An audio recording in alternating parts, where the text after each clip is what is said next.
क्या आपने कभी महसूस किया है कि मेहनत करने के बावजूद घर में पैसे टिकते नहीं हैं? आमदनी होती है लेकिन बचत नहीं हो पाती और घर में एक अजीब सी नकारात्मक ऊर्जा बनी रहती है। अगर हाँ, तो कहीं ना कहीं हमसे कुछ ऐसी गलतियां हो रही हैं जो माँ लक्ष्मी को हमारे घर से दूर कर देती हैं। आज मैं आपको बताने जा रहा हूं ऐसी 5 बड़ी गलतियां जिन्हें अगर आप तुरंत सुधार लें तो घर में सुख समृद्धि खुद चलकर आएगी। पहली गलती, घर में गंदगी और अव्यवस्था रखना। जहां गंदगी होती है वहां कभी भी लक्ष्मी का वास नहीं होता। अक्सर हम चीज़ों को इधर उधर फैला देते हैं, घर के कोनों में धूल जमा होने देते हैं। याद रखिए, माँ लक्ष्मी को स्वच्छता बहुत प्रिय है, इसलिए रोज घर की सफाई करें, खासकर रसोई और पूजा स्थान को हमेशा साफ रखें। दूसरी गलती, सूर्यास्त के बाद झाड़ू लगाना। बहुत लोग इस बात को नज़रअंदाज कर देते हैं, लेकिन शास्त्रों के अनुसार सूर्यास्त के बाद झाड़ू लगाना या कचरा बाहर फेंकना अशुभ माना जाता है।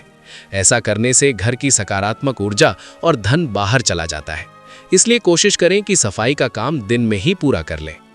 तीसरी गलती, रसोई का अपमान करना। रसोई घर सिर्फ खाना बनाने की जगह नहीं होती, ये माँ अन्नपूर्णा का स्थान माना जाता है।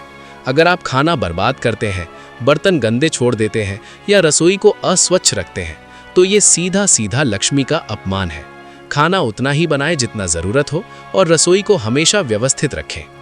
चौथी गलती, बड़ों का अपमान करना। घर में अगर माता पिता या बुजुर्गों का सम्मान नहीं होता तो वहाँ कभी भी लक्ष्मी नहीं टिकती। जहाँ बड़ों का आदर होता है वहाँ हमेशा सुख, शांति और समृद्धि बनी रहती है। इसलिए अपने घर के बड़ों का सम्मान करें, उनकी सेवा करें, यही सच्ची पूजा है।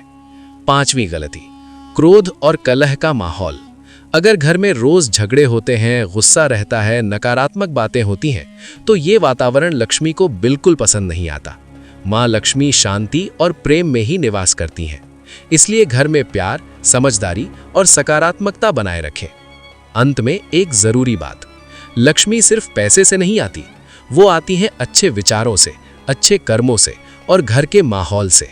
अगर आप इन 5 गलतियों को आज से ही सुधार लेते हैं तो यकीन मानिए आपके घर में सुख समृद्धि खुद आना शुरू हो जाएगी।